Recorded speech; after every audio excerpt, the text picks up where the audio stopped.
Hello, so today we are going to be going through a mindset masterclass.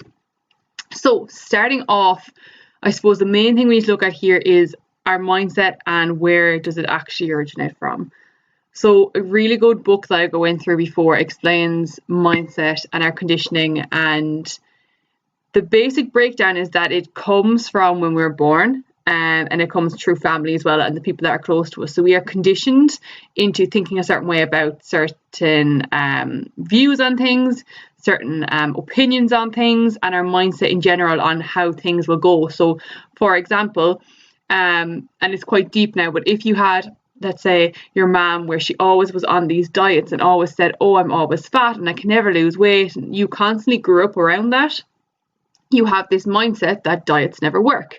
You also have this mindset of and perception of what is deemed fat, for example. Okay, so I suppose this is important to remind that although our mindset can and starts from when we are young and we grow up around certain, I suppose, aspects and thoughts around things, and we develop that as we go, they can actually change as well. So it's just important to remember that a lot of our mindset and how we view things is because of our childhood and how we grew up, and it's that kind of conditioning. I suppose when you look at it, a really good book that I had read explained it in a way where they said that your brain is like a mental apartment.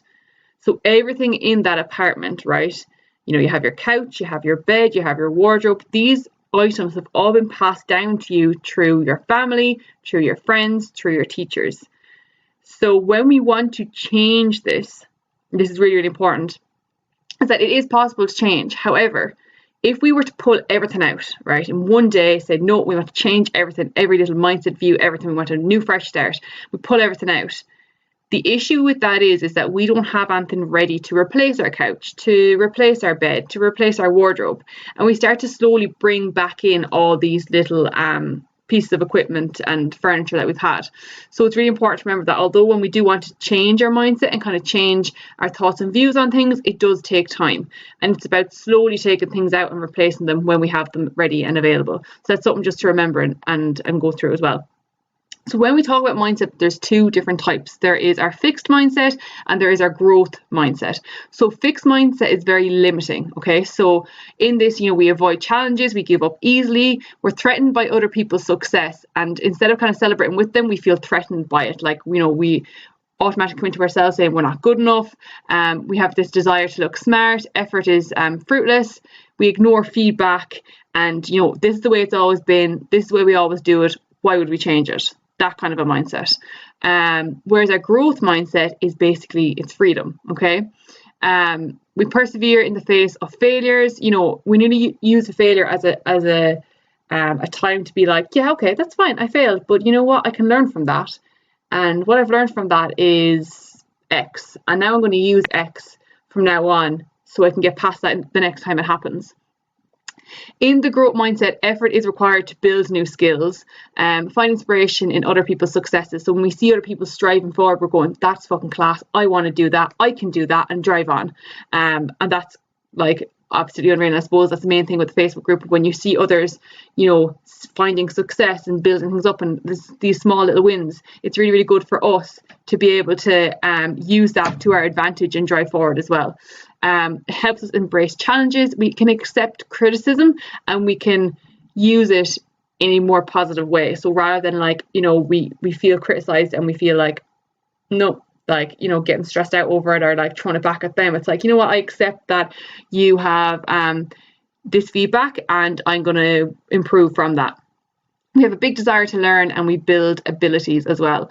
So instead of being fixed abilities, we can actually build on our abilities and we can drive forward. And although some of us might feel like we're in a fixed mindset at the minute, we can change that. And it's about slowly doing it over time as well.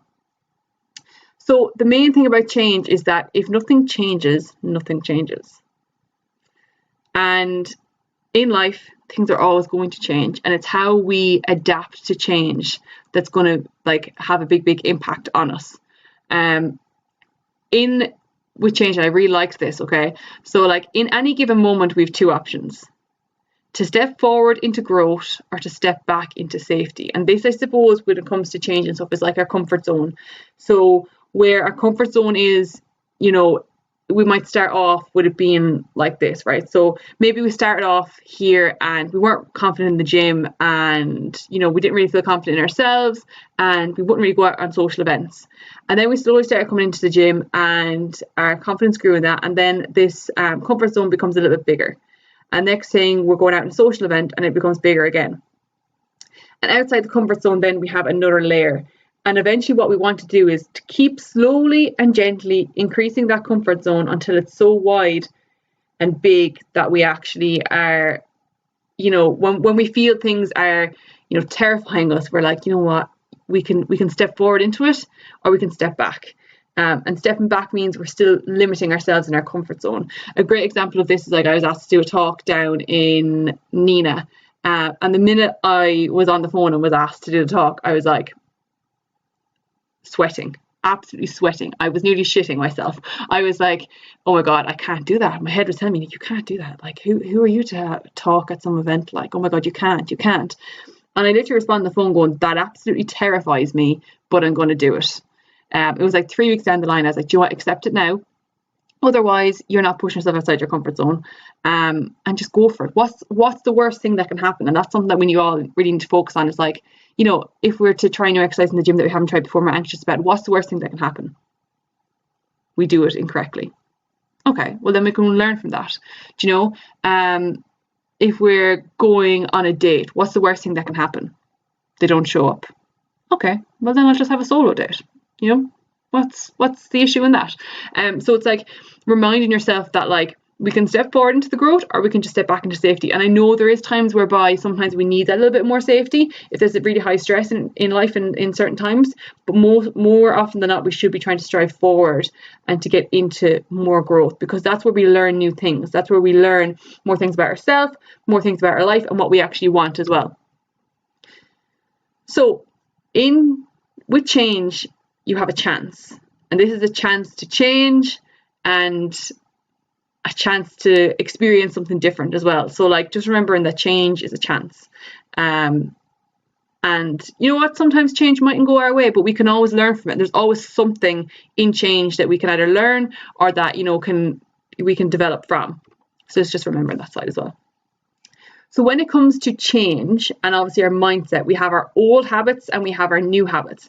And this is where a lot of people struggle. So obviously if we have the habit of, for example, when it comes to our nutrition, we're really struggling with our nutrition, but we kind of have this habit of maybe slightly overeating, or maybe it's a case of it's after dinner, we always find ourselves running to get like something sweet after dinner, right? So that's just a habit, right? More often than not, in these times, it's not that we're actually hungry after a dinner, it's just that we have this habit of getting a slice of or a piece of chocolate, or picking up something sweet after our meal. So when it comes to that, it's about trying to change the old habit in with a new habit. So let's say, for example, scrolling on your phone in the morning. A lot of us, like I pulled myself out of it. You wake up, your alarm goes off, and you say, oh, I have 5 minutes, and you start scrolling. And the one issue with that is that you've basically woken up and you've said straight away, I'm focusing on everybody else today, and I'm not taking the time to focus on me today. And with that, we have put all our energy into focusing on everyone else and how they're doing, that we haven't given ourselves to connect with ourselves, see how we're doing today, maybe do a bit of light movement, maybe do a light meditation, maybe read a book, maybe just live in our life in the present moment, rather than trying to scroll through other people and like, oh yeah, there's friends in Australia, and look, they were out there last night, and oh, this was happening over here, and oh, this person had a baby. Like, where are we focusing on ourselves? So changing the habit of scrolling in the morning, there's a few things we can do. We can leave the phone, at the other side of the room. We could make sure the phone's on flight mode and have a set time whereby, we actually lock ourselves out of certain apps that we can't use them until a certain time to be focused on ourselves. Or we can swap it over with reading a book in the morning. I found for myself a lot, I'd be scrolling before I go to bed. So what I do is I actually turn my phone on flight mode, and I'm like, right, you're reading a book. If you want to stay up for another 30-40 minutes, you're reading this book, or you're going to bed. You're not scrolling, because it's not being productive for me, and that's something you can swap out slowly. So then another habit is, like, let's say lack of water throughout the day, and you're really struggling with your water intake. Then you can focus on, after brushing your teeth, have a glass of water. Before your meal, have a glass of water. While the kettle is boiling to make your coffee, have a glass of water. And these small little things can really build up. So like if it's a case of, you know, brushing your teeth as well, what can really help if you're trying to get, say, let's say, get your positive affirmations in for the day, is to link it to an existing habit, which is brushing our teeth. So when we brush our teeth, looking in the mirror, we can say these affirmations to ourselves in our head. Realistically, we're all going to be brushing our teeth every single day, maybe even twice a day. So if we built a habit into that and said, okay, well, this time is going to be the time where maybe, let's say, I even listen to an affirmation on the phone while I'm brushing my teeth. If it's a case of you're saying stuff in your head while you're brushing your teeth, of affirmations, of positive reinforcement and stuff like that as well, and that can definitely help. It's trying to find the habits we currently have that are good and maybe adding one to that. Or even if it's a case where we have a currently habit that's not exactly helping us, is to try to switch it out for something else. Now with that, guys, it's going to take time. You're not going to get it straight away. There's times when I've been reading a book for 12 days straight before going to bed, and one night then I have the phone in my hand and I'm going, shit. But it's about switching it up when you catch yourself doing it, and then resorting back to the new habit until it becomes such a habit that we don't actually even think of it anymore. It's like a thing of, like, a lot of us, we get up in the morning, we make our bed without even thinking of it, because we've built that habit in, and that's how we actually change. So this is another one. So this is one that I really struggle with. Anytime I have a shower and hair is washed, I'll end up lying on my bed, and then I get really tired. And I've linked showers and washing my hair to going to bed, because I always wash my hair before bed. So this is something that I really struggle with. So even if it was like a case where it was a Saturday evening, I showered at 5 o'clock, I'd lie on the bed, I'd be tired, and I might be going out that night and I'm going, shit. So what I do is I move it to getting dressed in the bathroom, or getting dressed in a separate room and drying my hair in a separate room, and then coming up to my bed, because I will not be lying on someone else's bed or anything like that. So that's something that I change as well. So that's just an example. Telling you all my bad habits. So negative self-talk. So if it's a case where you find yourself having talking about yourself negatively, it's stopping yourself at that moment going, okay, hold on a second, and remind yourself, is a fact or feeling? And more like, it's always going to be 99% of the time, it's going to be your feeling, it's not a fact. Like your thoughts about yourself are not a fact. So it's pointing out two things that are a fact, rather than a feeling, and actually remind yourself, like, and asking yourself the question, is it a fact or is it a feeling? And then, you know, pointing out, you know, something that is actually a fact. Like, fact is, I'm 6 foot tall. Feeling is, I'm a freaking giant, do you know? Or, oh, I'm too tall. Well, no, you're 6 foot. That's a fact. Doesn't mean you're too tall, doesn't mean you're too small. Stuff like that can make a big difference. To pull yourself away from the negative self-talk and ask yourself, is it a fact or a feeling? And actually point out two things that are positive, can make a big difference to try to switch that habit around as well. So with the difference in the two mindsets is the side of that freedom is always going to be top tier, and it's always going to be the best option rather than our limits. And look, there is going to be certain things that we might have a fixed mindset on. However, we can, once we're aware of them, we can change. And I think awareness is also the first key in all of this as well. And it's about trying to slowly get to that growth mindset and trying to slowly increase our comfort zone and build it out bigger and bigger every time as well. So these are some books that I would highly recommend. You can actually get them on, like, Audible as well, I think. I've read all of them. I'm actually on the mindset one at the minute. But my first book I read about how to talk to yourself, about mindset, about habits, was What to Say When You Talk to Yourself. And it is such an easy read. Like, I was not a big reader back then. I think it was 2019 I read it. My cousin recommended it. Game changer, girls. Genuinely, it's such an easy read. It's not fancy freaking English, because I'm not about that at all.